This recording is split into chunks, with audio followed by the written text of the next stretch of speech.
Hear the word of the Lord from the book of Revelation. And to the angel of the church in Pergamum write, these are the words of him who has the sharp two-edged sword. I know where you are living, where Satan's throne is, yet you are holding fast to my name, and you did not deny your faith in me, even in the days of Antipas, my witness, my faithful one, who was killed among you where Satan lives. But I have a few things against you. Some of you have held to the teaching of Balaam, who taught Balak to put a stumbling block before the people of Israel, so that they would eat food sacrificed to idols and engage in sexual immorality. So you also have sacrificed to So you also have some who held to the teachings of the Nicolaitans. Repent then. If not, I will come to you and wage war against them with the sword of my mouth. Let anyone who has an ear listen to what the Spirit is saying to the churches. To everyone who conquers, I will give some of the hidden manna, and I will give a white stone, and on the white stone is written a new name that no one knows except the one who receives it. This is the word of the Lord. Thanks be to God. Well, good morning. It's such an honor to be back after a couple of years, and I'm seeing so many familiar faces. We looked at each other's faces on Zoom for all those weeks, and really glad to be back around.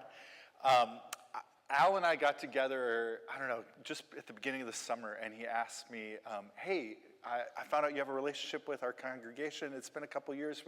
We come back, and we're doing a series on Revelation, and could you do one of those talks? And I got excited until he said Revelation. And I'm like, it just took my brain in a couple directions, and I'm sure you have your things with the book of Revelation. The two places my brain goes, one is my elderly uncle who's obsessed with end-time prophecies, and I just met with him this summer, and all he wanted to talk about was the significance of all these things and how they were connected to current events. We had totally different ideas about what current events would be related to the book of Revelation. But anyway, the other place my brain goes is my first sermon was based on one of the letters to the churches, the church at Laodicea. And I don't know why, but it kind of became my baby. First sermon was an hour and 11 minutes long. I had a lot I'd been waiting 21 years. I had a lot to say. And I would say up until I was about 32 years old, you could like distill down what I was trying to say in every one of my sermons to one thing. You should feel a lot of shame, buck up and try harder in your life with God. That was every sermon was the same message, and I certainly milked the letter to the church at Laodicea for all it was worth to get that point across to every group that I ever preached the sermon to. So I hope to avoid those two things today, shaming you and only throwing things to the political or the external. This letter really has a lot to offer us that really speaks to our hearts and our desires. And I know, Paul, you had this story about, the dentist this morning, sort of a hardship. We felt for you. I'm hoping you'll feel for me too. I was really looking forward to some pork belly last night. I was going to smoke it on the smoker, and I bought some last week at Costco. And my son has a partner that we're really excited about. She came to town from Canada, and we're going to feast. But I thought 5 pounds of pork belly in addition to brisket is probably too much. So, I wanted to put voluntary limits on things. So I put away about half the pork belly for later. Sort of thought it might last a week in the refrigerator. Pork belly doesn't last a week in the refrigerator, and I pulled it out, disappointed yesterday to discover that it'd gone bad. But I got such a desire up for pork belly, like it was my Sabbath day yesterday, and so I went to Hardly Strictly Bluegrass for a while and listened to a few terrific bands. And then I was walking back home, and I thought, I think I really want that pork belly. And so I went back to Costco. Yeah, on a Saturday afternoon. And Lisa and I we've had this debate for years about Costco. She feels like represents the evil empire. And I like the good deals. And so last year, right around January, I made a confession and I said, I did something. I got a Costco membership. I know you're disappointed. and it kind of resurfaced this tension in our family again. But I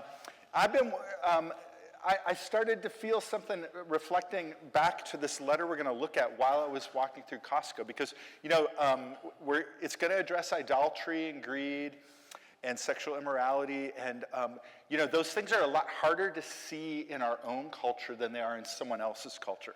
I remember going to Thailand a few years ago, and I could see their idolatry. There's literally altars set up. There's one very famous one in the middle of a mall that people go to and offer sacrifices.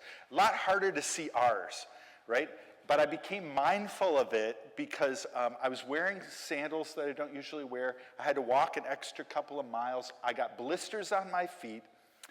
And then it's Saturday at Costco, so I am fighting for my life to get back to the meat counter. I mean, and then I have to wait in line. I have one item, but I have to wait in line. I am paying the price for my pork belly, not just in terms of like how much it cost, but blisters on my feet, hours of my Sabbath day, my time when I'm supposed to be relaxed and calm, and I'm feeling anything but calm.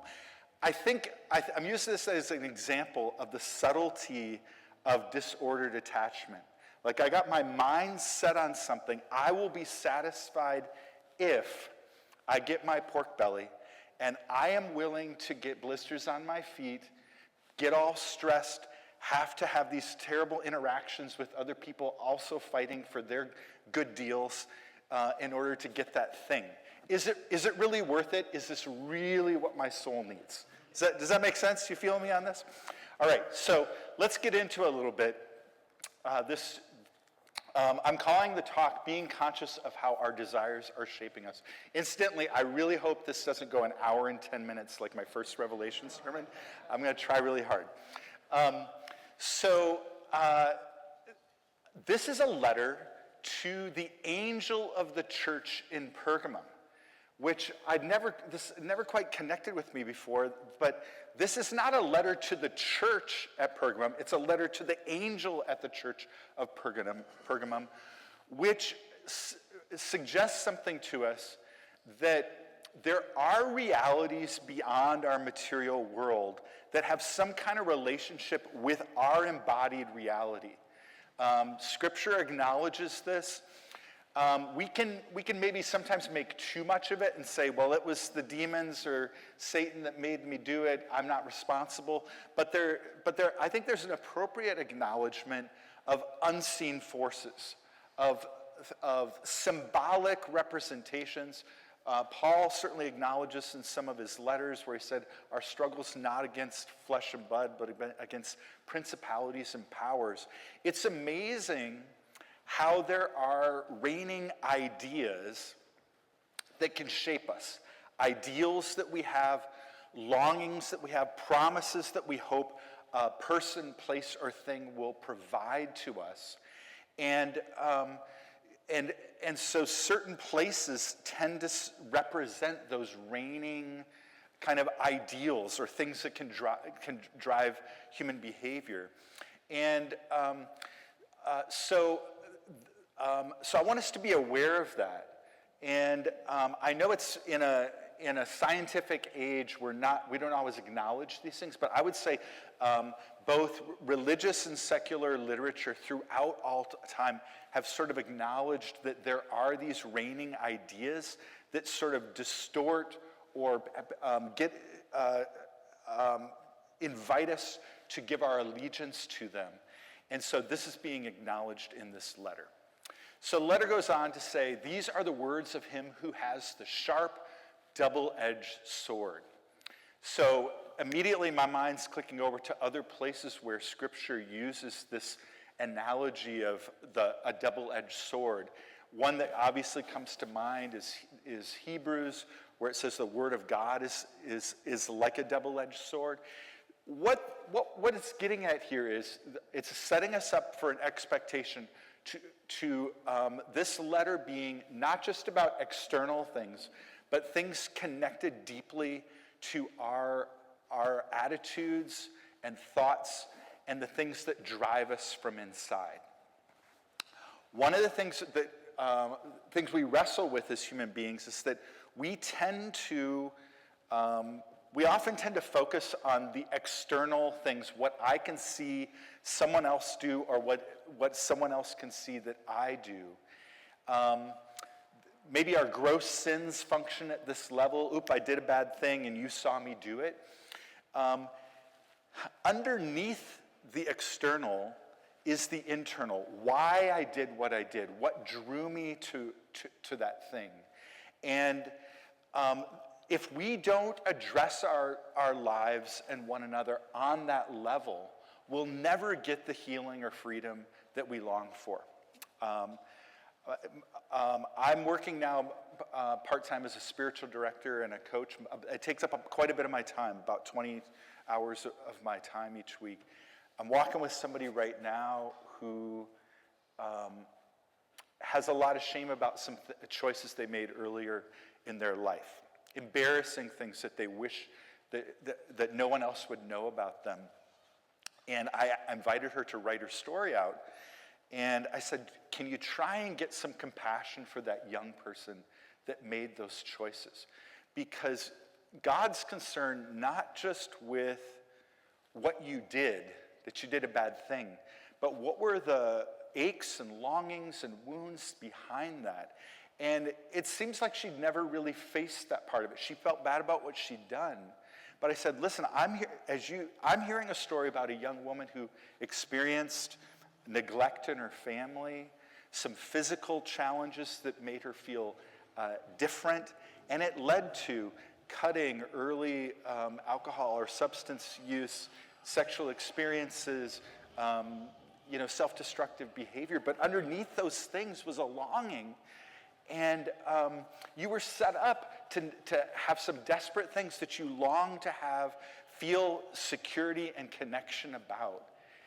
Have some compassion on yourself about those things too. So it goes, this inner-outer goes both ways, right? Sometimes we can neglect the inner and focus on the outer, but sometimes it helps to go in and realize there was actually something underneath those longings.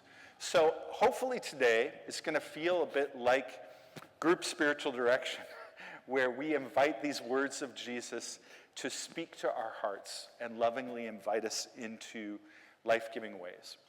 So the text goes on to say, I know where you live, where Satan has his throne, yet you remain true to my name.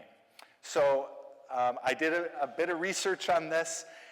Pergamum was a place that had a very famous altar, the altar of Pergamum. It was at the top of the city. It was an altar to Zeus and Athena. Interestingly, in the 1800s, back when people from Northern Europe were stealing lots of treasures from other parts of the world that they were colonizing or extracting resources from, Germany went down to Turkey, to Pergamum, and actually physically moved the altar of Pergamum up to Berlin.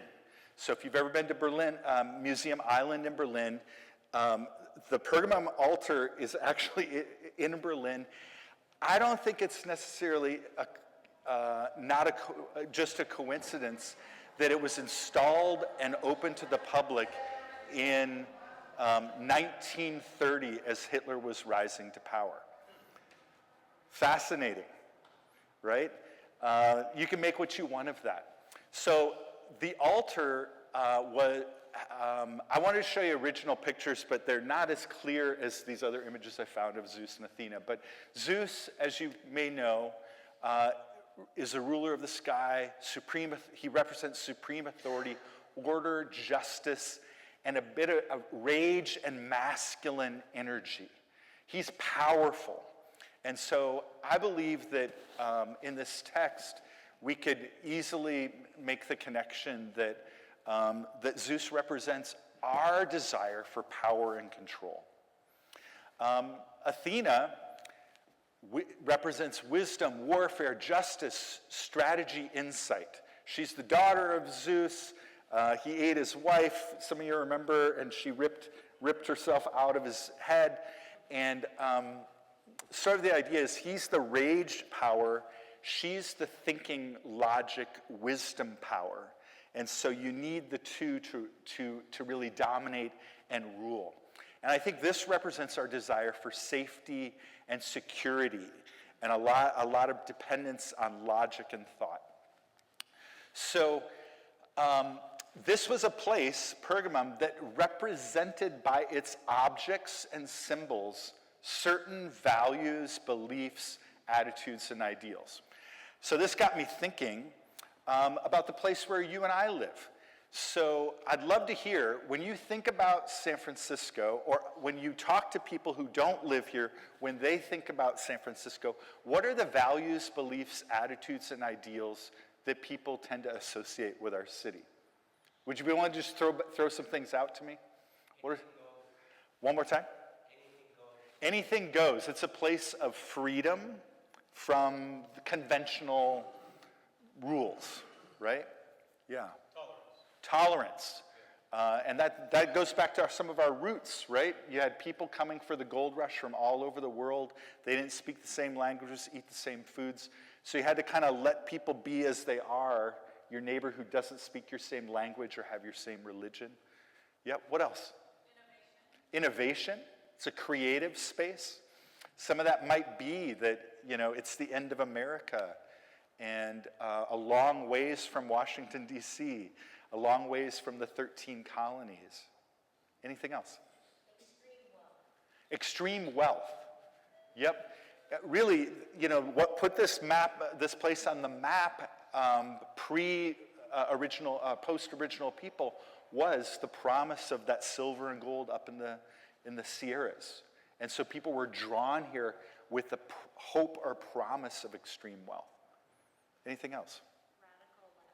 Radical left, right. It's interesting how, things can hold these interesting tensions, right? So you have pursuit of greed right next to the pursuit,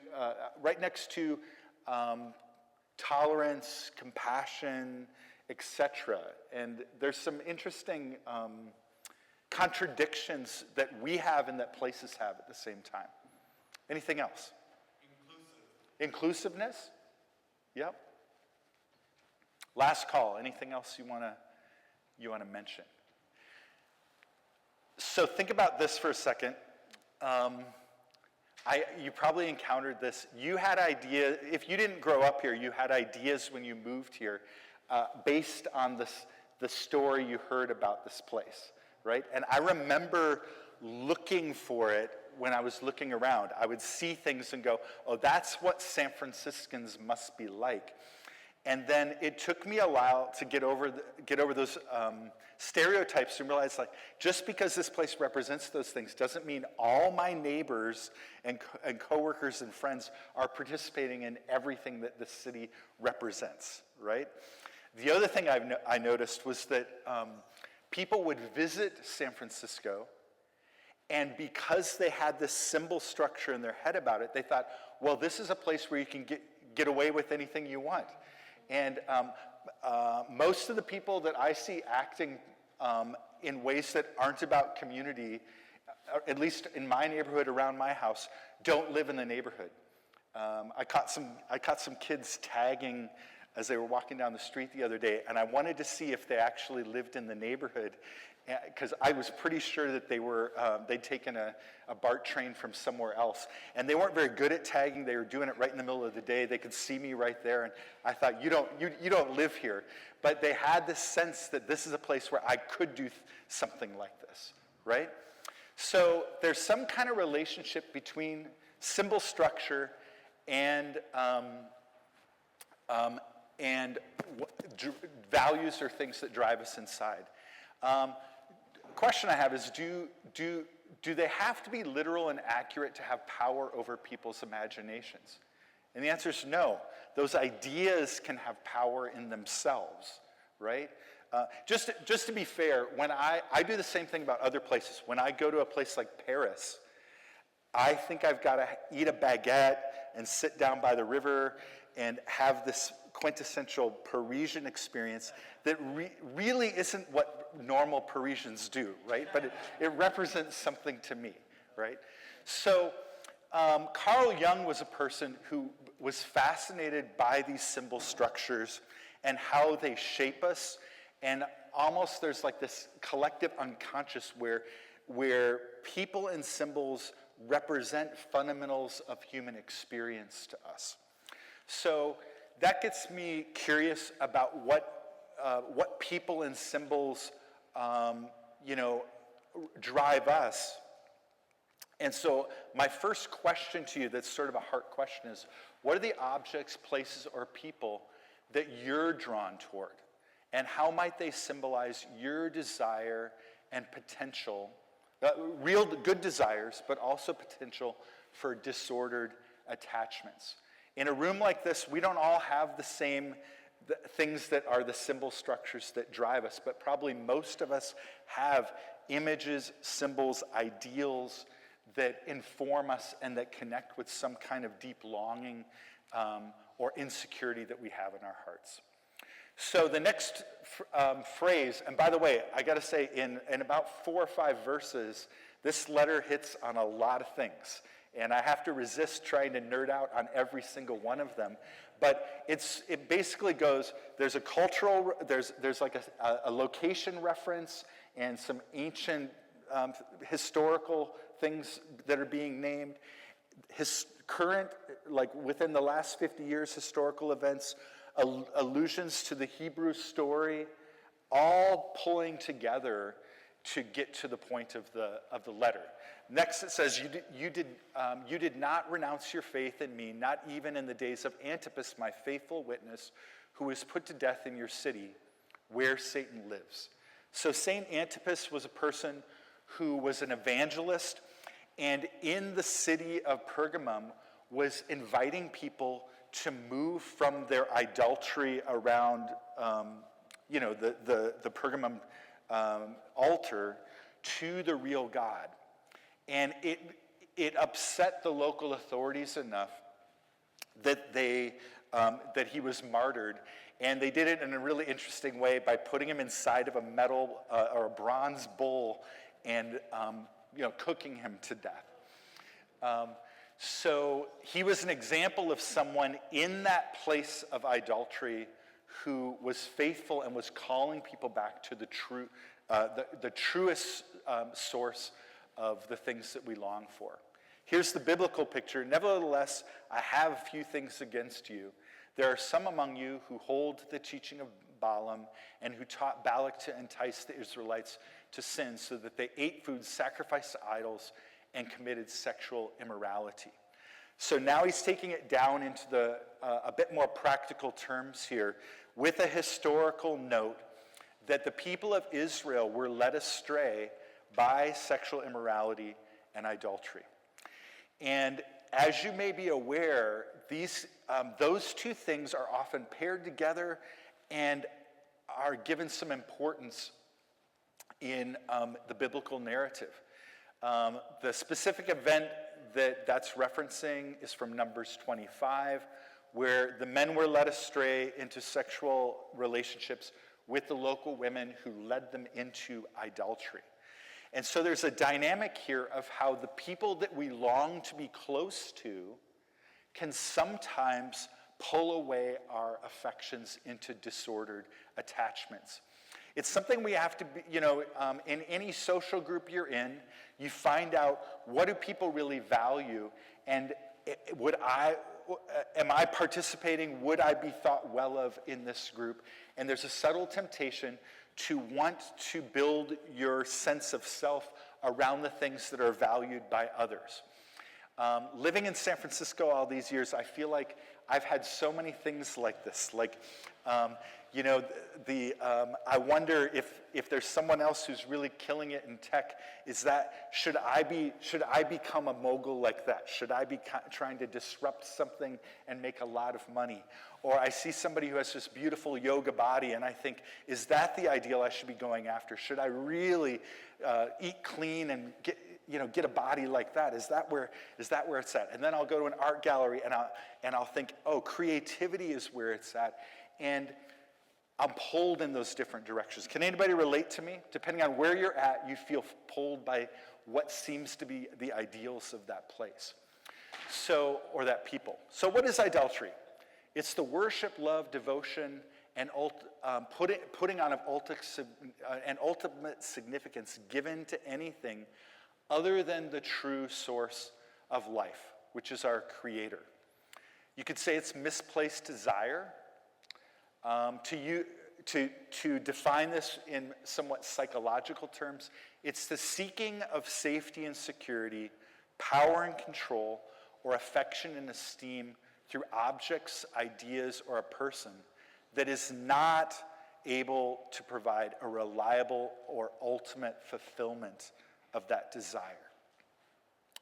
I would say similarly, sexual immorality wouldn't just be the inappropriateness of certain relationships, but also that message that whoever I'm with right now, whatever connections I have with people in my life aren't enough.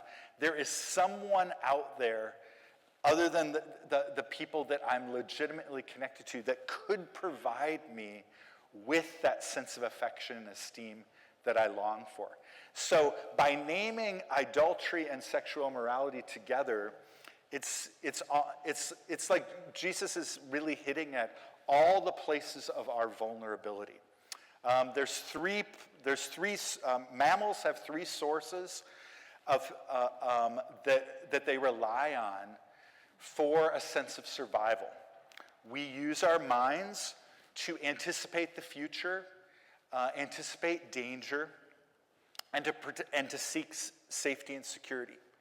We use our bodies to gauge our power, and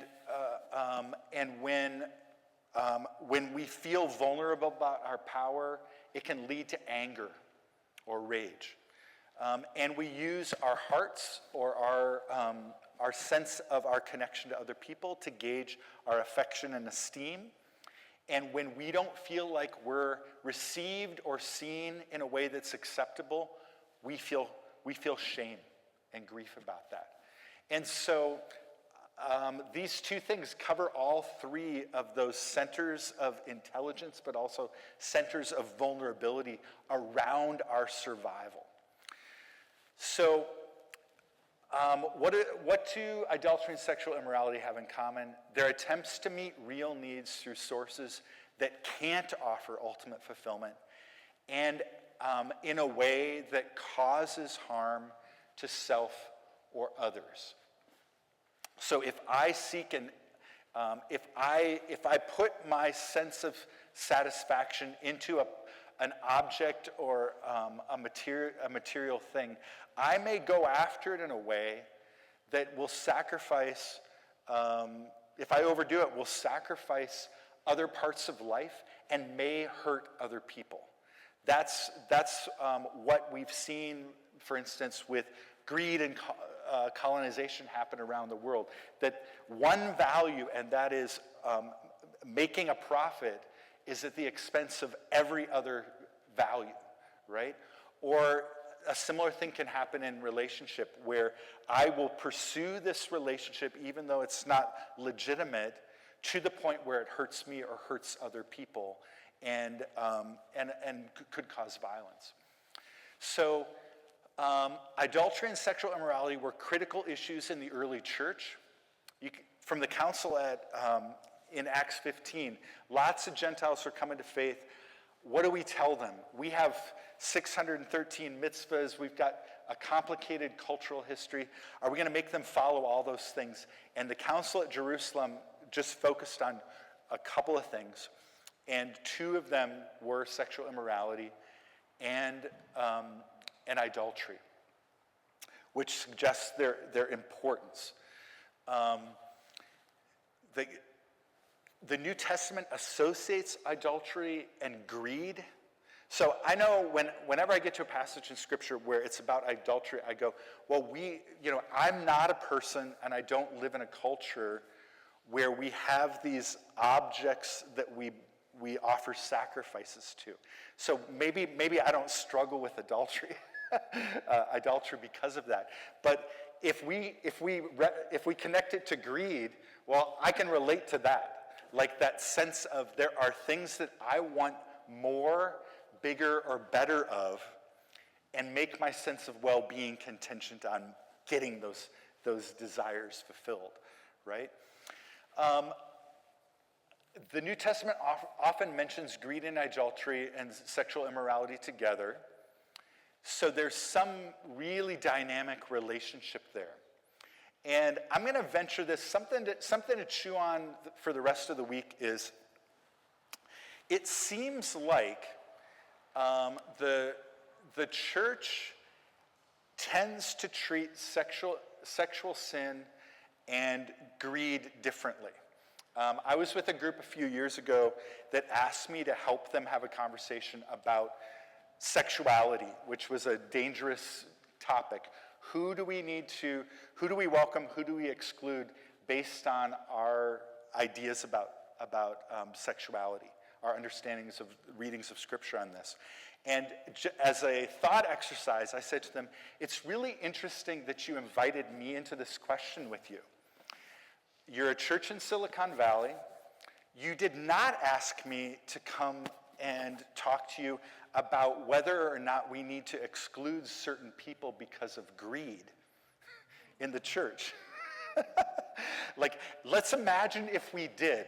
If you own a house worth more than this much, or you make more than this much, or you work in an industry that proliferates and supports arms dealing, there's a chance that we're going to have to tell you that you can't be part of the fellowship anymore. How well do you think that would go down? Probably not very well. So there's an unevenness here, right?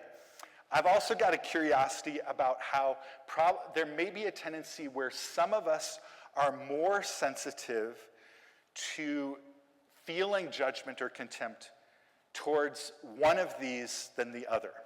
So maybe I have a lot of grace for people who struggle with boundaries in their relational lives, but I'm just gunning after people who I've thought are greedy, or vice versa. I have no problem with greed. It's those people who don't live in the boundaries I think they should in their relationships.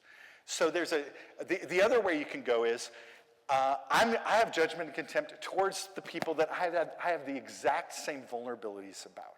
So we've got some soul work to do about why we choose to have judgment and contempt about some things and not feel it about other things. There was another level to this. So you'll notice in the passage that it's not just the worship of idols that seems to be an issue, but offering food sacrifice to idols. And the New Testament has some nuanced thinking about this. One thing is that Paul said, well, we know that food sacrificed to idols is nothing because those idols aren't real. So you could eat it and your conscience could be clear. But then the council at Jerusalem and other passages seem to suggest it's a really big deal to eat food sacrificed to idols. So what's the truth in this? Well, eating the food was so closely associated with actually doing it that, that there was a real big question mark about discerning, can I do it without either approving of idol worship or someone else who's more vulnerable in this way to condoning their disordered attachment. And so it's better maybe just not to avoid it in the first place. The other thing that was likely is that food sacrificed to idols was cheaper. It already had one use, and then you could, the leftovers or the bad chunks of meat or whatever, you could get at a discount, which leads to the question, are there places in our lives where we have disordered attachments simply because we're getting a good deal on it, and we can justify it with our frugality? Okay, so in the church, we have historically treated greed and idolatry and sexual immorality. Have we treated them with equal seriousness? That's the question to hold and talk about over lunch. The next part of the text says, likewise, you also have those who hold to the teaching of the Nicolaitans. And so the Nicolaitans were one of the groups that were susceptible to Gnostic thought at the time. And this was an inheritance from Platonic philosophy. The idea was the ultimate good sits in the ideal, and the material world in itself is corrupt.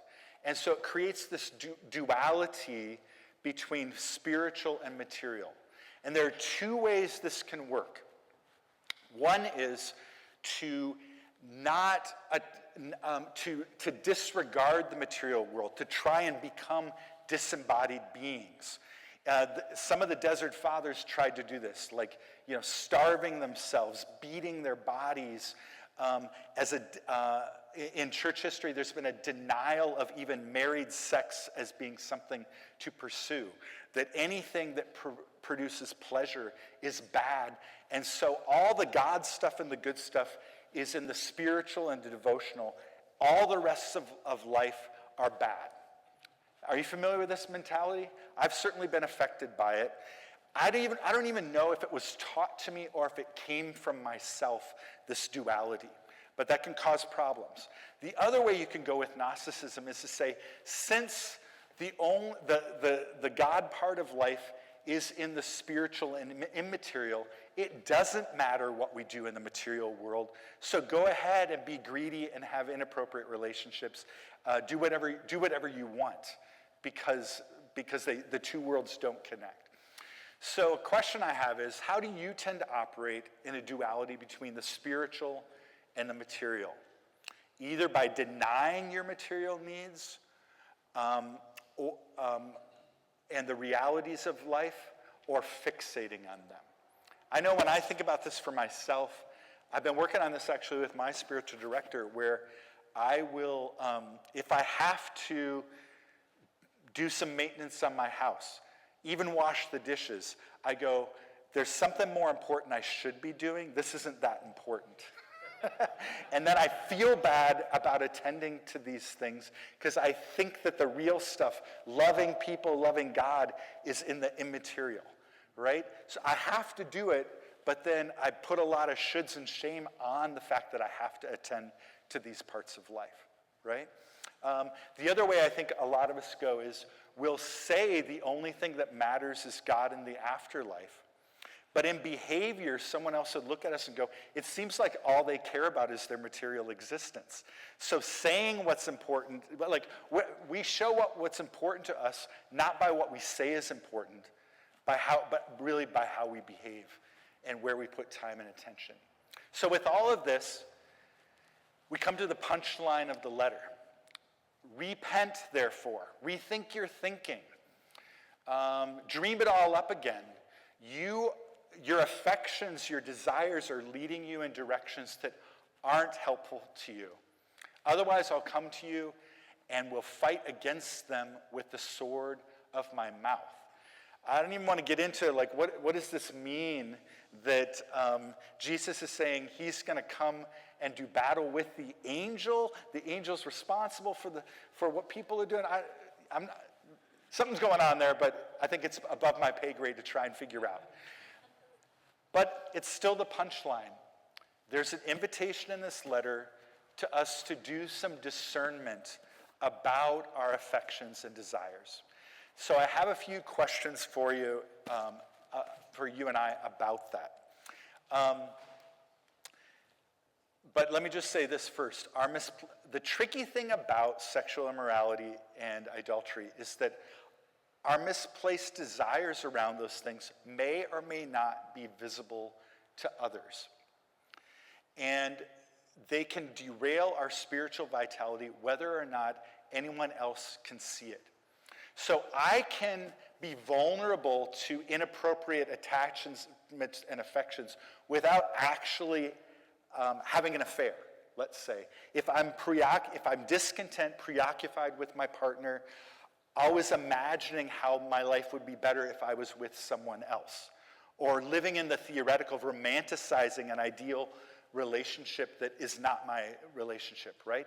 I don't have to have a lot of money or material possessions to be fixated on them, right? I can still be focused on that. As some of you may know, like I wrote a book on some practical simplicity. I'm kind of known for it. I don't buy new clothes. We live on a very small income, and I can kind of pat myself on the back about that. Other people might see me as content and simple, but I know my insides, and I know that I'm still driven by this more, bigger, better that can derail me, right? I also want to notice that whatever we see expressed outwardly in empire, like we see in Pergamum with the altar, is also inside of us. And so when we call out empire, we have to recognize that those are manifestations of human desires, of instincts that we have, but they're just expressed collectively and become part of the structure and system. So we're all asking three key questions. Am I safe? And if I don't feel safe, it leads to fear and anxiety. Am I powerful? Do I have agency and control in my life? And if I feel like I don't, it leads to anger. Some of us hidden anger because we don't think we should feel angry. Or am I valuable and loved? Do I belong? And if we don't feel like we're valuable or have the affection and connection we desire, we feel shame or grief about that. Interestingly, these are the three temptations of Jesus in the wilderness. In the areas of survival where we feel most vulnerable, we may never feel like we have enough. This goes all the way back to the Garden of Eden. In that story, Adam and Eve are told, okay, I know this is a beautiful garden, the temperature's perfect, you have good food, and you get to hang out with an attractive naked person, but this isn't it. And the idea that there's something more that's needed puts us on a path of discontent that derails us. And so when we have a sense that we don't have enough power, control, affection, safety, it puts us on a path of continuing to overdo it in that area of our lives. Again, something that's easier to see with someone else than ourselves. I'll share something for me. When I was a younger person, I wrote lots of books. I traveled the country, and then I traveled all over the world. And it maybe should have helped me feel good about myself. But at the end of every trip, at the end of every book project, I would know it didn't sell as many copies as I wish it had. I didn't get the kind of response that I wanted. I compare myself to other people who excelled more in their ventures in those ways. It was like a black hole of trying to get affection and esteem or power and control through that way, to the point where I exhausted myself, right, in the process. So it can help to consider where are the parts of life where you're overdoing it, where you don't, there's a black hole where you feel like it's not enough. I jumped ahead a little bit, but these were the three things that Jesus was tempted with in the wilderness. And tempted around safety and security, about bread, tempted around power and control. All this will be yours if you bow down and worship me. And then tempted around ego esteem. Are you really the Son of God? If you are, prove it. And what Jesus had that I think God desires for us is, rather than thinking that there's something else that is needed, to know that in this moment, what's most real. So Jesus, just before that temptation, knew, he was told, you're my child, this is my son, whom I love, with them I'm well pleased. In other words, Jesus knew, I'm safe, I'm powerful, I'm valuable and loved. And I can live with a sense of satisfaction and contentment in that right now. I don't have to strive, and I don't have to compromise or hurt people in the pursuit of trying to get those needs met. So a question I have for you to chew on this week is, in what area of desire and survival do you have the most vulnerability? Where do you or others around you recognize signs of overdoing it? Is it about safety and security? Is it about power and control? Or is it about affection and esteem? I'm convinced that if we don't make conscious choices about where we direct our time and attention, the forces of a consumptive and materialistic culture will make most of our decisions for us. So we actually have to make a conscious choice against a countercultural choice against these themes. Because in our social location, we're going to feel rewarded for trying to pursue that black hole. Another question, where in your life are you driven towards more, bigger, or better? Have you made your satisfaction contingent on something that you don't have, what you feel like you don't have enough of right now? My wife Lisa and I joke a bit about this. She's into fiber arts. She's at Lambtown this week, which is all her fiber nerds hanging out in Dixon. And we joke because, there's enough yarn in our house and unprocessed fiber for several lifetimes of projects. I like single malt whiskey and a little, really nerding out on tasting it. And when I look at the gifts I've been given and what I've acquired, there's more than a healthy person could consume in 5 to 7 years. And I still sometimes find myself shopping for bottles. So if I can get a good deal, right? So what's up with that? What are those areas for you? Who do you tend to judge or have contempt towards? And how might your judgment be a transference or deflection from your own idolatry, greed, or lack of relational fidelity? I'm going to go a little deeper, admitting something. I have this obsession with Christian leaders who have compromises, in the sexual realm. And it just makes me feel so good to have contempt about them. And I really do think it's a deflection from my habits around scrolling on social media, noticing people's bodies, thinking that if I had a partner with a body like that, I'd be happier than I am. So there's a complicated thing going on here where I'd rather pay attention to someone else than really look at where my desires are leading me in an unhelpful way. Do you find yourself feeling defensive about what you own, how you spend time or money, or how much of something you consume? What might that suggest about a false god that you're protecting? What are you defensive about? Are there ways that you're vulnerable to making your own body an object of worship? Meaning somebody who is attractive enough that people would want to have affection towards you. Or I think in our culture we don't have temples to gods anymore, like collective ones. I mean, maybe some skyscrapers and stadiums, and Costco. But generally, we've become the object of idolatry.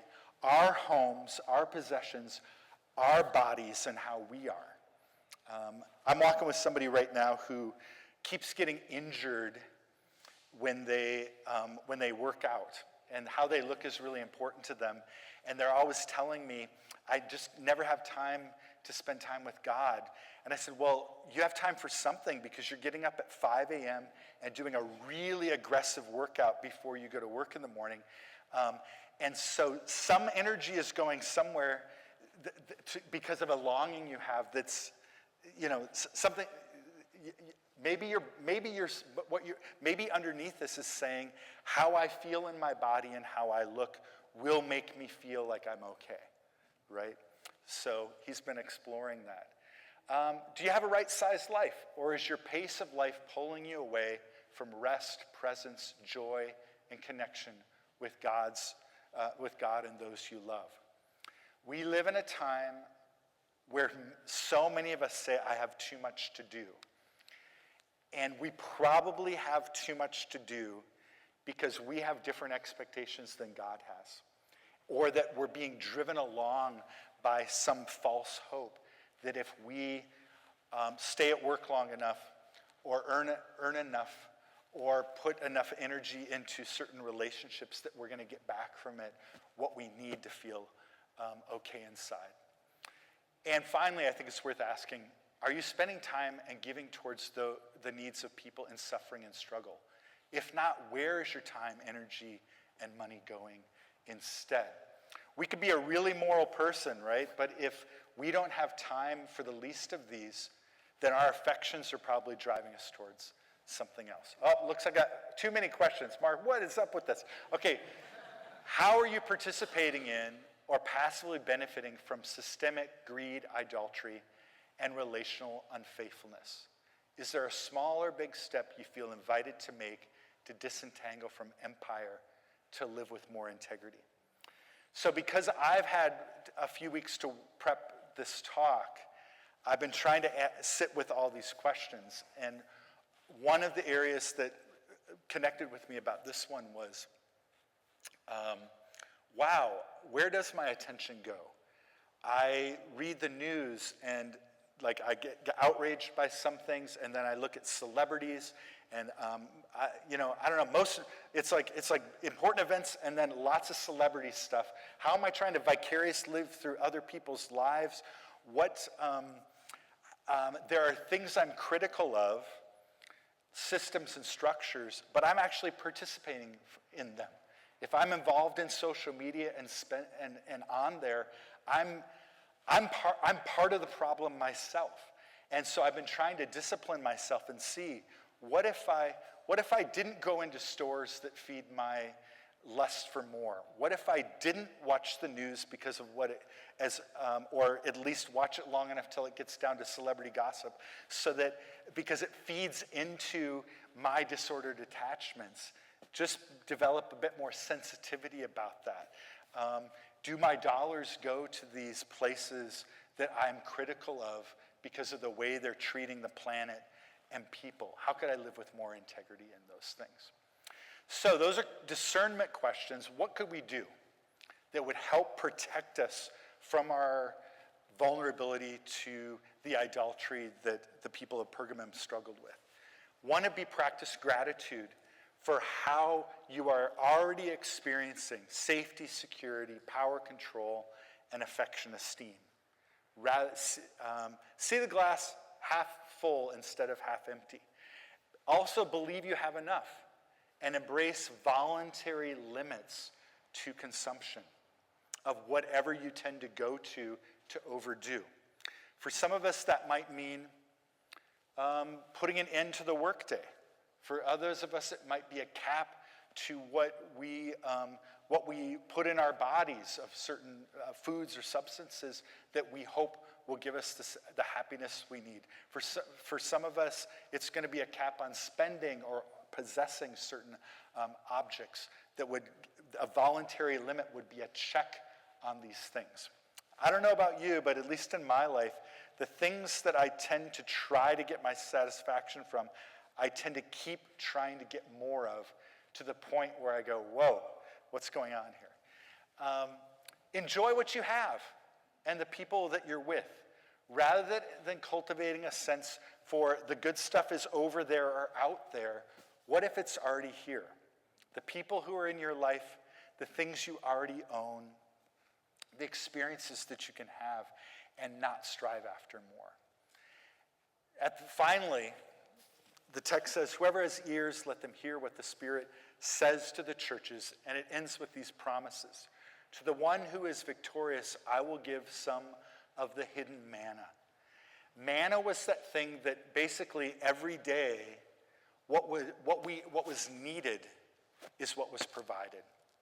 And so, how could we live with that sense of posture that everything necessary to my well-being is being provided for in this moment, and it will in the future too, to live with that posture. And then Jesus says, I'll also give that person a white stone and a new name written on it, known only to the one who receives it. I think this is a kind of a reminder to us, our truest identity, our truest place of solace, power and control, affection, esteem, safety, security is in the one who made us. And that what's most important is that we're called, our identity can be found in our connection to our Creator. So, I want to land on this. It's easy when we're doing heart discernment to go to shame or should. Oh, Mark said something that made me think maybe I have too much of something, or he made me feel bad for how much time I spend on social media, or maybe I have some conscience about how many hours I work. I named some things, right, that could trigger shame. I hope what you can hear is, I don't think shame or should are good motivators, but there's an invitation in this letter. Come to the true source of satisfaction. The ways that you're pursuing getting your needs and desires met that are disordered aren't fulfilling you. There is a way to discover a holistic sense of well-being in the present moment so that you could echo what the psalmist says, the Lord is my shepherd, I lack nothing. Everything I need is here.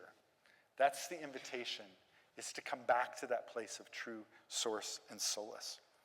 And I think the table really speaks to that as well. And so think about that as we sing this song, and then as we come to the table together. Thank you.